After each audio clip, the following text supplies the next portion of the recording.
जिन खालिस्तानी आतंकियों के लिए कनाडा के प्रधानमंत्री जस्टिन ट्रूडो ने भारत से दुश्मनी मोल ली है, उन्हीं खालिस्तानी आतंकवादियों ने भारत में हुए G20 शिखर सम्मेलन के दौरान धमाके की साजिश रची। सूत्रों से मिली एक्सक्लूसिव जानकारी के मुताबिक पूरी दुनिया का ध्यान अपनी ओर खींचने के लिए सिक्स फॉर जस्टिस से जुड़े खालिस्तानी आतंकी दिल्ली एयरपोर्ट और कुछ मेट्रो स्टेशनों को निशाना बनाना चाहते थे। G20 से ठीक पहले हुई मल्टी एजेंसी सेंटर की मीटिंग में इस साजिश का खुलासा हुआ और इस मीटिंग से जुड़े सूत्रों के मुताबिक 31 अगस्त को आतंकी संगठन SFJ से जुड़े एक सदस्य के भारतीय मोबाइल नंबर पर वॉइस मैसेज आया। ब्रिटेन से आए वॉइस मैसेज में खालिस्तानी आतंकी और सिक्स फॉर जस्टिस के सरगना गुरपतवंत सिंह पन्नू की आवाज भी थी। इस वॉइस मैसेज में खालिस्तानी आतंकवादियों के जरिए दिल्ली में बॉम्ब ब्लास्ट की बात कही गई थी। ये बॉम्ब ब्लास्ट दिल्ली एयरपोर्ट और कई मेट्रो स्टेशन पर किए जाने थे, जिससे खालिस्तान रेफरेंडम की गूंज पूरी दुनिया में सुनाई दे।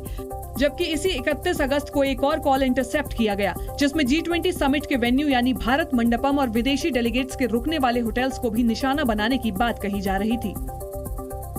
खालिस्तानी आतंकी G20 समिट के दौरान हमला करके पूरी दुनिया में भारत की छवि धूमिल करने के साथ साथ खालिस्तान रेफरेंडम की आवाज को ग्लोबल मंच देने की फिराक में थे, जिस पर मुहर तब लगी जब 1 सितंबर को इंटेलिजेंस ब्यूरो ने एक और वॉइस मैसेज इंटरसेप्ट किया। इस वॉइस मैसेज में गुरपतवंत सिंह पन्नू न सिर्फ दिल्ली एयरपोर्ट और कई मेट्रो स्टेशन पर बॉम्ब ब्लास्ट करने की बात करता सुनाई दिया, बल्कि इसके साथ इन जगहों पर खालिस्तानी झंडे को लहराने की बात भी कर रहा था। सुरक्षा एजेंसियों से जुड़े सूत्रों के मुताबिक गुरपतवंत सिंह पन्नू इस सब में फिलीपींस में रहने वाले गैंगस्टर मनप्रीत सिंह पीटा की मदद ले रहा था।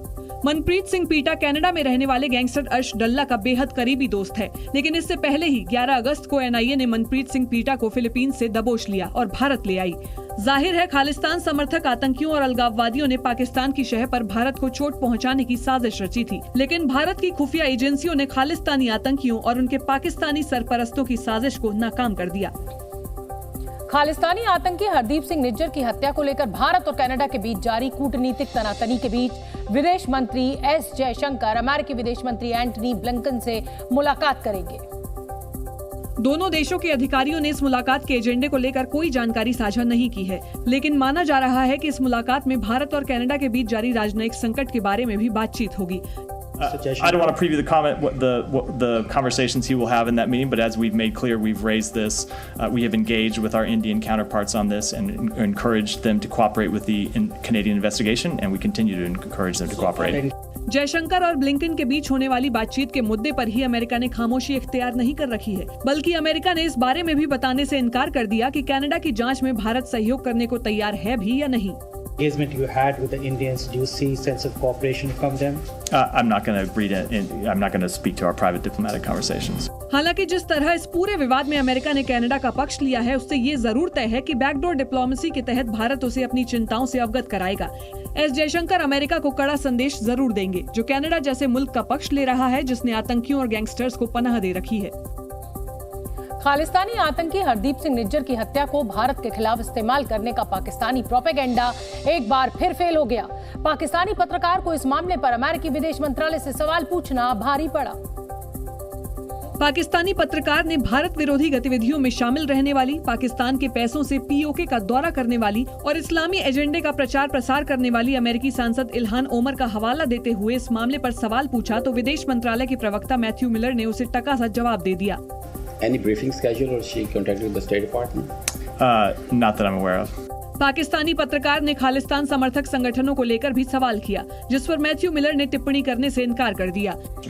So how United States see this Khalistan campaign, because all their operations are managed by a US-based advocacy group, Six for Justice.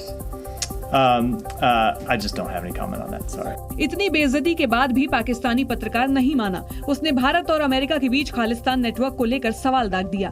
Has India asked United States to ban Khalistan operations in United States? I'm not going to read out any private diplomatic conversations. Go ahead. Pakistani पत्रकार के एजेंडे और propaganda को भांपते हुए अमेरिकी विदेश मंत्रालय ने उसके सवालों को सिरे से खारिज तो कर दिया, लेकिन कंगाल पाकिस्तान इतनी जलालत के बाद भी सुधरेगा, इसकी उम्मीद कम ही है।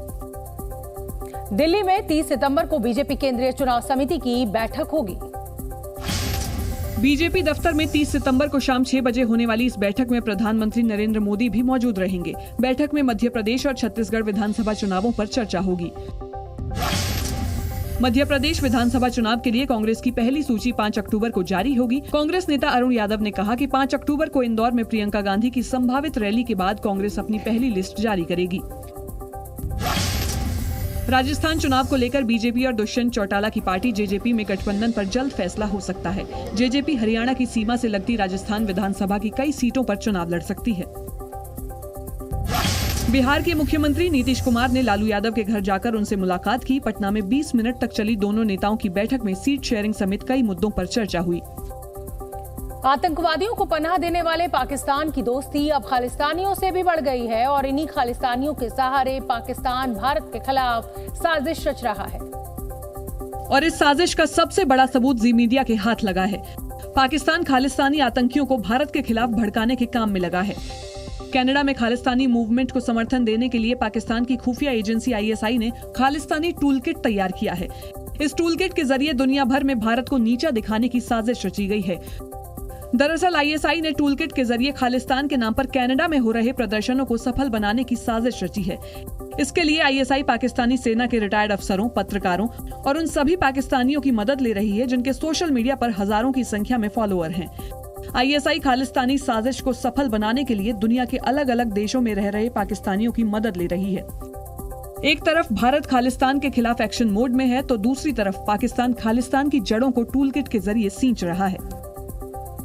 पाकिस्तान लगातार भारत के खिलाफ साजिश रचने में लगा रहता है और इस बार भी पाकिस्तानी खुफिया एजेंसी ISI और खालिस्तानी आतंकी मिलकर पूरी दुनिया में भारत के खिलाफ माहौल बनाने की साजिश रच रहे हैं।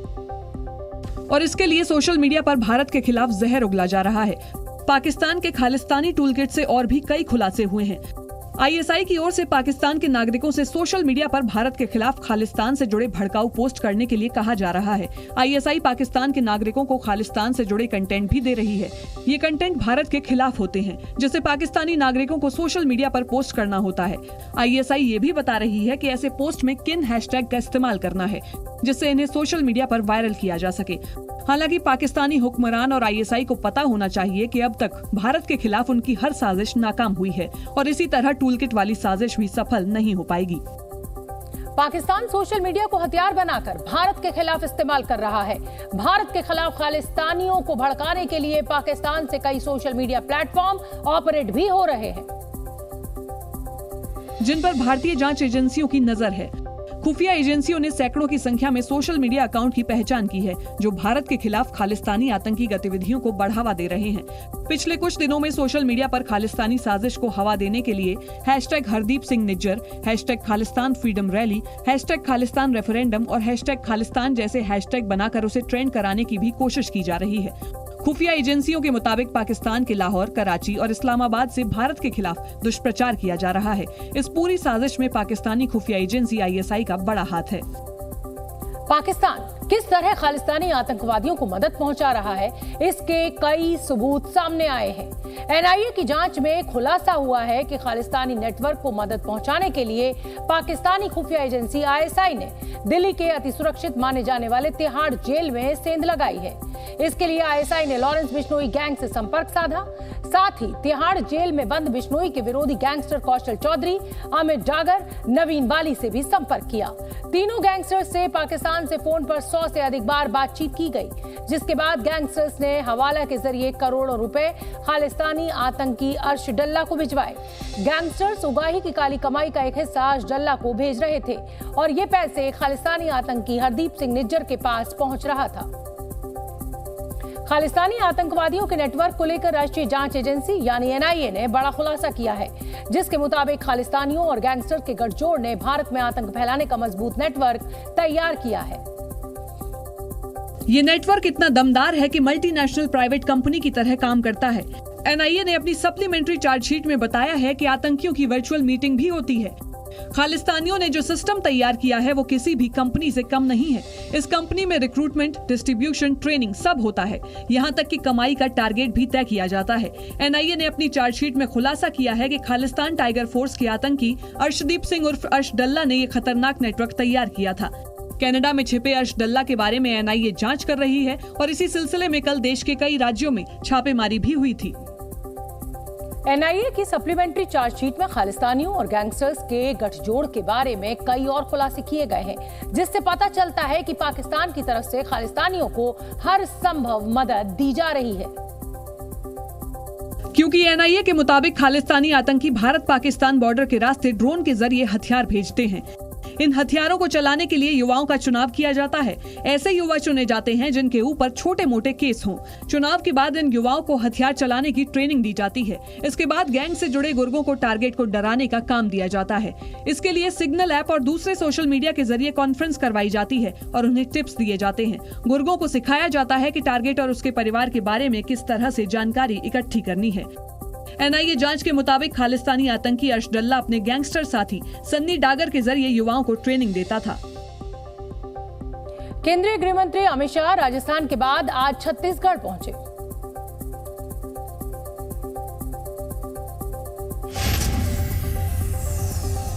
गृह मंत्री अमित शाह ने रायपुर में बीजेपी नेताओं के साथ बैठक की और विधानसभा चुनाव की तैयारियों पर चर्चा की। छत्तीसगढ़ चुनाव के लिए बीजेपी जल्द ही उम्मीदवारों की दूसरी लिस्ट जारी कर सकती है। राजस्थान विधानसभा चुनाव में बीजेपी केंद्रीय मंत्रियों समेत कई सांसदों को टिकट दे सकती है। सूत्रों के मुताबिक केंद्रीय मंत्री गजेंद्र शेखावत और अर्जुन मेघवाल विधानसभा चुनाव लड़ सकते हैं। तमिलनाडु के राज्यपाल आर.एन. रवि ने सनातन विरोधियों को जवाब देते हुए कहा कि अंग्रेजों की तरह सनातन विरोधी भी देश तोड़ने में जुटे हैं।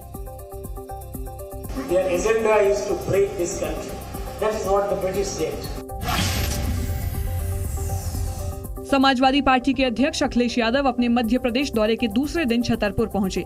उन्होंने बीजेपी पर देश की जनता को धोखा देकर महिला आरक्षण बिल पास कराने का आरोप लगाया। यूएनएफपीए यानी संयुक्त राष्ट्र जनसंख्या कोष ने इंडिया एजिंग रिपोर्ट 2023 को जारी किया, जिसमें बताया गया कि भारत में बुजुर्गों की तादाद तेजी से बढ़ रही है।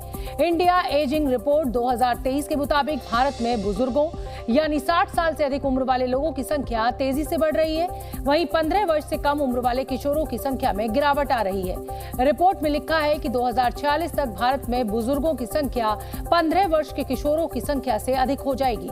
रिपोर्ट के मुताबिक 1 जुलाई 2022 तक भारत में 60 साल या अधिक उम्र के बुजुर्गों की संख्या 14 करोड़ 90 लाख थी, जो कुल आबादी का करीब 10.5% हिस्सा है।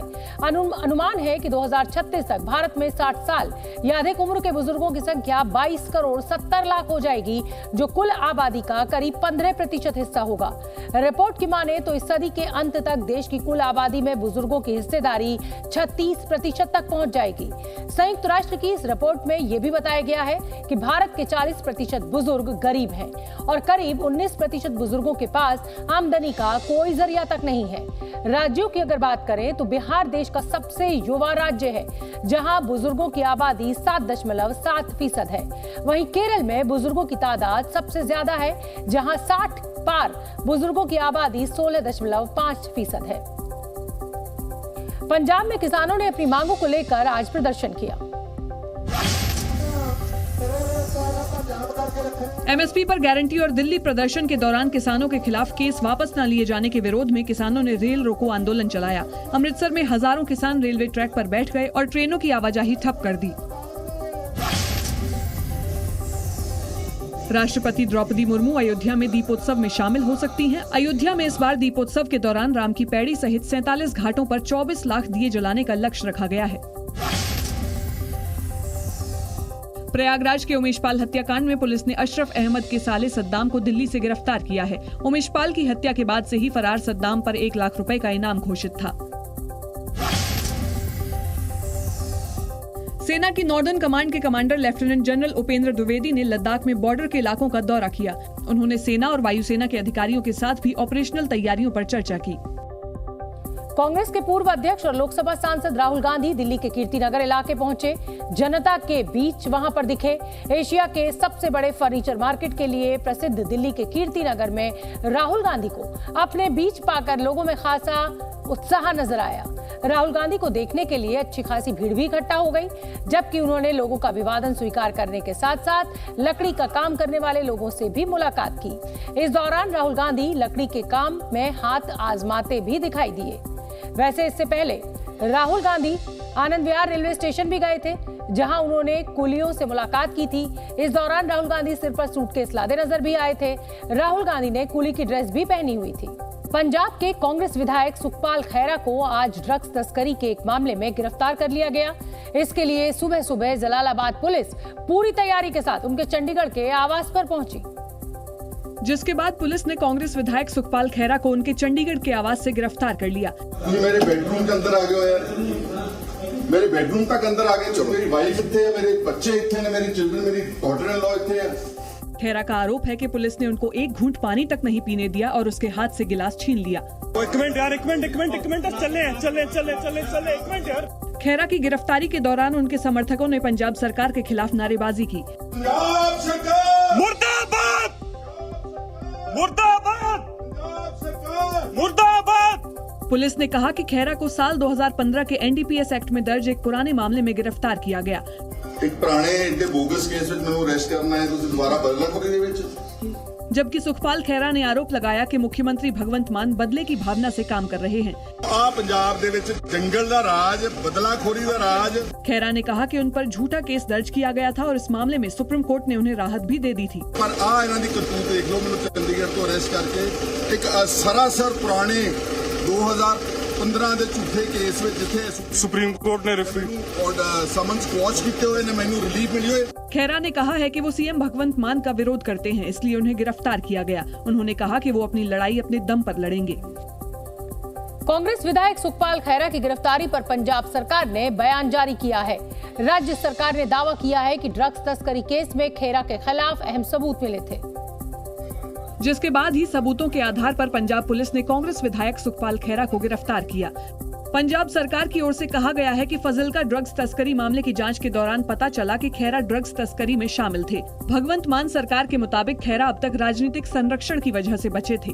सुखपाल खैरा जी नशे के कारोबार के अंदर संलिप्त रहे हैं, परंतु सरकारों का कहीं न कहीं संरक्षण उनको मिलता रहा। हालांकि सुखपाल खैरा के बेटे मेहताब सिंह ने दावा किया कि उनके पिता ने सीएम मान और उनकी पार्टी को बेनकाब किया, इसलिए उनके खिलाफ बदले की कार्रवाई की गई। गिरफ्तारी का कारण सियासी बदलाखोरी है। मेरे फादर पंजाबियत और पंजाबियों के लिए सच बोलते हैं। मेहताब ने पूरे मामले को राजनीति से प्रेरित बताया। कांग्रेस विधायक सुखपाल खैरा की गिरफ्तारी के बाद पंजाब कांग्रेस अध्यक्ष अमरिंदर सिंह बराड़ उनके चंडीगढ़ के घर पहुंचे। यहां उन्होंने खैरा के परिवार वालों से बातचीत की और कांग्रेस पार्टी की तरफ से हर संभव मदद देने का भरोसा दिया। पंजाब कांग्रेस अध्यक्ष अमरिंदर सिंह ने सुखपाल खैरा की गिरफ्तारी को विपक्ष को डराने की कोशिश बताया। इससे मैं समझता हूँ नजर आता है कि पंजाब के अंदर जंगल राज है। अमरिंदर सिंह ने कहा है कि पार्टी कानून के तहत कदम उठाएगी। हालांकि पंजाब सरकार ने बदले की कार्रवाई से इनकार किया है। जो मान गवर्नमेंट है, इनकी जो प्रायोरिटी है वो ड्रग फ्री पंजाब है। उसमें कोई भी आदमी हो, किसी भी पार्टी का हो, कितना भी बड़ा हो, सबके लिए मतलब एक बराबर है, सबके खिलाफ कार्रवाई हो। मान सरकार की तरफ से कहा गया है कि सुखपाल के खिलाफ बीजेपी और अकालियों की सरकार में केस दर्ज हुआ और कांग्रेस सरकार के समय केस आगे बढ़ा। कांग्रेस विधायक सुखपाल खैरा की गिरफ्तारी से पंजाब में सियासी बवाल मच गया है। बीजेपी और बीएसपी ने विपक्षी गठबंधन में सब कुछ ठीक नहीं चलने का दावा किया और कहा कि बदले की राजनीति ठीक नहीं। साथ ही बीजेपी ने आरोप लगाया है कि मान सरकार पंजाब पुलिस का इस्तेमाल लोगों को परेशान करने के लिए कर रही है।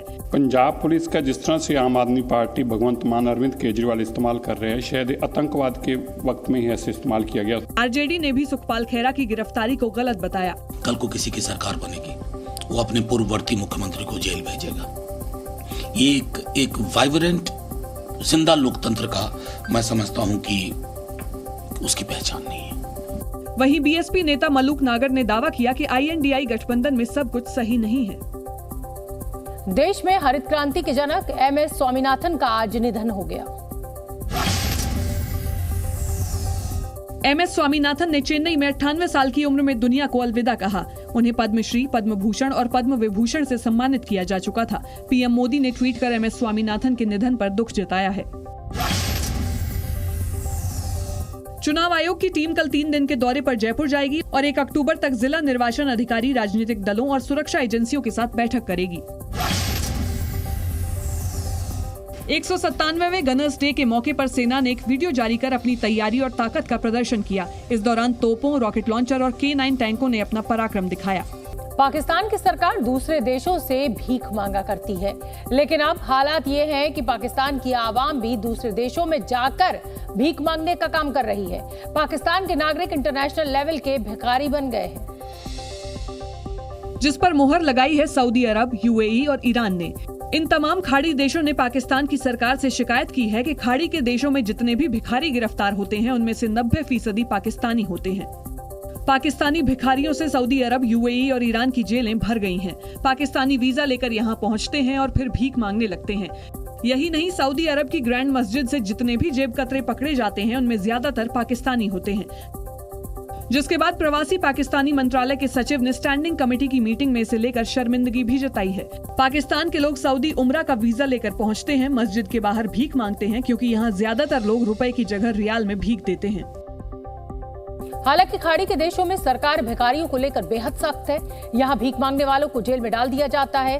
सऊदी अरब ने इसी साल अप्रैल में मक्का की मस्जिद के सामने भिखारियों के एक ग्रुप को भी गिरफ्तार किया था।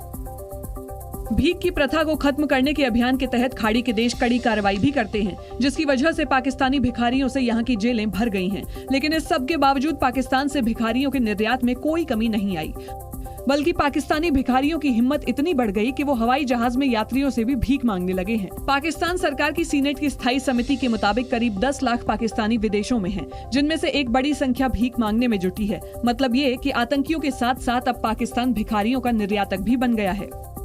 पाकिस्तान को उसके आयरन ब्रदर चीन ने जोर का झटका दिया है। चीन ने सीपेक के तहत अरबों डॉलर के ऊर्जा, जल प्रबंधन और जलवायु परिवर्तन सहित कई और क्षेत्रों में पाकिस्तान का साथ देने से इनकार कर दिया है। पाकिस्तानी अखबार द एक्सप्रेस ट्रिब्यून के मुताबिक सीपेक की 11वीं सहयोग समिति ने गिलगित बाल्टिस्तान, खैबर पख्तूनख्वा, पीओके और देश में ऊर्जा, जल प्रबंधन, जलवायु परिवर्तन के साथ पर्यटन में पाकिस्तान ने जिन उपायों का प्रस्ताव दिया था, चीन ने उन्हें खारिज कर दिया। पाकिस्तान के जल संसाधन प्रबंधन और जलवायु परिवर्तन पर एक नए ज्वाइंट वर्किंग ग्रुप की स्थापना के प्रस्ताव को चीन ने खारिज कर दिया। पाकिस्तान की बिजली कंपनियों के सामने आने वाली वित्तीय चुनौतियों से भी चीन ने पल्ला झाड़ लिया। चीन सीपेक ढांचे में ग्वादर को राष्ट्रीय ग्रिड से जोड़ने के प्रस्ताव पर भी सहमत नहीं हुआ। पाकिस्तान के भूकंप से संबंधित स्टडी में सहयोग और अपने उपकरणों को साझा करने के प्रस्ताव से भी चीन ने इनकार कर दिया। इसके अलावा पाकिस्तान चाहता था कि इस प्रोजेक्ट को ग्वादर की जगह थार में बनाया जाए, जिससे वहां के स्थानीय कोयले को प्लांट में इस्तेमाल किया जा सके, लेकिन चीन राजी नहीं हुआ। अमेरिका के फिलाडेल्फिया में मंगलवार को एप्पल के स्टोर में जबरदस्त लूटपाट हुई। वहां करीब 100 नकाबपोश एक स्टोर से आईपैड और आईफोन्स चोरी करके भागते दिखाई दिए, जिनमें से 20 को पुलिस ने गिरफ्तार भी कर लिया है, जबकि बाकियों की तलाश की जा रही है। मंगलवार को अमेरिका के फिलाडेल्फिया में करीब 100 लोगों ने अलग अलग स्टोर्स में लूट को अंजाम दिया।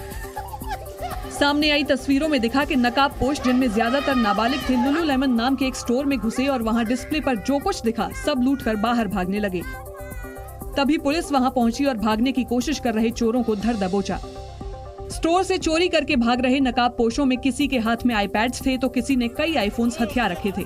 पुलिस की दबिश के दौरान कई आरोपी वहां से भागने में भी सफल रहे। At this point, we're investigating that there is possibly a caravan of a number of different vehicles that were going from location to location. इस वारदात के बाद फिलाडेल्फिया की सड़कों पर नाकेबंदी कर दी गई। जहां तहां पुलिस की गाड़ियां रोड ब्लॉक कर खड़ी दिखाई दी। मामले में करीब 20 लोगों को गिरफ्तार कर पूछताछ की जा रही है कि आखिर इस लूटपाट के पीछे उनका मकसद क्या था। अमेरिकी राष्ट्रपति जो बाइडेन का पालतू डॉग व्हाइट हाउस के सिक्योरिटी एजेंट्स और कर्मचारियों के लिए अब मुश्किल का सबब बन गया है। ताजा जानकारी के मुताबिक बाइडेन के पालतू डॉग कमांडर ने उनकी सिक्योरिटी में तैनात एक सीक्रेट सर्विस एजेंट पर हमला बोल दिया और उसे काट लिया। डॉग के हमले में घायल सीक्रेट सर्विस एजेंट का इलाज चल रहा है और उसकी हालत ठीक बताई जा रही है। बताया जा रहा है कि जर्मन शेफर्ड नस्ल का ये डॉग बेहद खूंखार है और व्हाइट हाउस और डेलावेयर स्थित बाइडेन के घर में अभी तक 11 लोगों को काट चुका है। बाइडेन परिवार कमांडर को जनवरी 2021 में व्हाइट हाउस में लाया था और तभी से वो उनके साथ रह रहा है। अपने पालतू डॉग के इस बर्ताव का बचाव करते हुए बाइडेन की पत्नी जिल बाइडेन का कहना है कि उनका डॉग काफी तनाव में था। इससे पहले बाइडेन के एक और पालतू डॉग मेजर को उसके खूंखार बर्ताव की वजह से व्हाइट हाउस से हटा दिया गया था। एशियन गेम्स में भारत का स्वर्णिम सफर जारी है। गेम्स के 5वें दिन भारतीय एथलीट्स ने एक गोल्ड, एक सिल्वर और एक ब्रॉन्ज मेडल देश की झोली में डाला। दिन की पहली खुशखबरी शूटिंग रेंज से आई, जब भारतीय शूटर्स ने एक बार फिर गोल्ड मेडल पर निशाना साधा। एशियन गेम्स में आज भी शूटर्स ने गोल्ड पर निशाना लगाया, जब 10 मीटर एयर पिस्टल इवेंट में भारत की मेंस टीम ने गोल्ड जीता। सरबजोत सिंह, अर्जुन सिंह और शिवा नरवाल की तिकड़ी ने इस इवेंट में 1734 स्कोर किया और गोल्ड मेडल पर कब्जा जमा लिया। तीनों की फर्स्ट एशियन गेम्स थी एंड काफ़ी अच्छा एक्सपीरियंस रहा। हमारा अच्छा टीम एफर्ट था यहाँ पर। वहीं मणिपुर की रहने वाली रोशिबीना देवी ने भारत को 13 साल बाद वुशु में सिल्वर मेडल दिलाया। रोशिबीना ने 60 किलो वेट कैटेगरी में ये उपलब्धि हासिल की। बहुत अच्छा लगा, पर जैसे चाहता है पूरा सेटिस्फाई तो नहीं हुआ, पर नेक्स्ट टाइम हम अच्छा से करेंगे और देश के लिए गोल हासिल करेंगे। आज की सफलता के साथ भारत के नाम अब 6 गोल्ड, 8 सिल्वर और 11 ब्रॉन्ज समेत कुल 25 पदक हो गए हैं। 5 अक्टूबर से क्रिकेट वर्ल्ड कप शुरू हो रहा है। इस बार वर्ल्ड कप भारत में हो रहा है और 140 करोड़ देशवासियों की यही दुआ है कि Rohit and company world cup की ट्रॉफी उठाएं। उससे पहले वर्ल्ड कप की ट्रॉफी दुनिया घूमने के बाद आज दिल्ली पहुंची, जहां ढोल नगाड़ों की थाप पर गाजे बाजे के साथ उसका स्वागत किया गया। वर्ल्ड कप की ट्रॉफी जब दिल्ली के अरुण जेटली स्टेडियम पहुंची तो वहां मौजूद स्कूली बच्चों के चेहरे खिल उठे। बच्चे वर्ल्ड कप की ट्रॉफी के साथ फोटो खिंचवाकर बेहद खुश नजर आए। तो वर्ल्ड कप शुरू होने में ज्यादा वक्त बचा नहीं है, ट्रॉफी दिल्ली में है और उम्मीद 140 करोड़ भारतीयों की यही है कि रोहित शर्मा इस बार इस ट्रॉफी को जरूर उठाए। दुनिया के तमाम देशों से घूमकर लौटी इस चमचमाती ट्रॉफी को देश के अलग अलग शहरों की सैर करवाई जाएगी। ट्रॉफी जगह जगह जहाँ जहाँ वेन्यूज है वहाँ पे ले जाई जा रही है, तो आज दिल्ली में आई है और इसको सेलिब्रेट कर रहे हैं। वर्ल्ड कप के मैच दिल्ली के अरुण जेटली स्टेडियम में भी खेले जाएंगे, जिसके लिए मैदान को नए सिरे से तैयार किया गया है। इसमें 35,000 चेयर्स हैं, सारी चेयर्स बदल गई, जिसकी शिकायत आती थी। हमारी पिचेस नहीं तैयार हो गई हैं, 9 पिचेस बन गई हैं, 2 प्रैक्टिस पिचेस बन गई हैं, सारी लाइट्स चेंज हो गई हैं। दिल्ली में 7 अक्टूबर को श्रीलंका और दक्षिण अफ्रीका की टक्कर होगी, जबकि 11 अक्टूबर को भारत और अफगानिस्तान के बीच मुकाबला होगा। आज देश भर में श्रद्धालुओं ने गणपति विसर्जन यात्रा निकाली। 10 दिन के गणेशोत्सव का समापन पूरी रौनक के साथ हुआ और बप्पा के भक्तों ने उन्हें अगले बरस फिर से आने के वादे के साथ विदा किया। जिसकी तमाम रंग बिरंगी तस्वीरों में शामिल थी लाल बाग के राजा की तस्वीर। श्रद्धालुओं ने बड़े धूमधाम से लाल बाग चा राजा की विसर्जन यात्रा निकाली। पंडाल से निकलते वक्त पहले बप्पा की आरती हुई, इसके बाद यात्रा आगे बढ़ी। जितनी विशाल लालबाग के राजा गणपति बप्पा की प्रतिमा थी, उनके आगे पीछे आस्था का वैसा ही सैलाब था। लालबाग के राजा के भक्त लाल गुलाल की छाप लिए विसर्जन यात्रा में शामिल हुए। जहां तक नजर जा रही थी, सिर्फ बप्पा के भक्त झूमते दिखाई दे रहे थे और श्रद्धा का ऐसा भाव कि जिस रास्ते से विसर्जन यात्रा निकली, वहां घरों की छतों और बालकनी से लेकर पुल के ऊपर और नीचे लोगों की जबरदस्त भीड़ दिखाई दी, जो वहां कई घंटे से बप्पा के दिव्य दर्शन के लिए खड़ी हुई थी।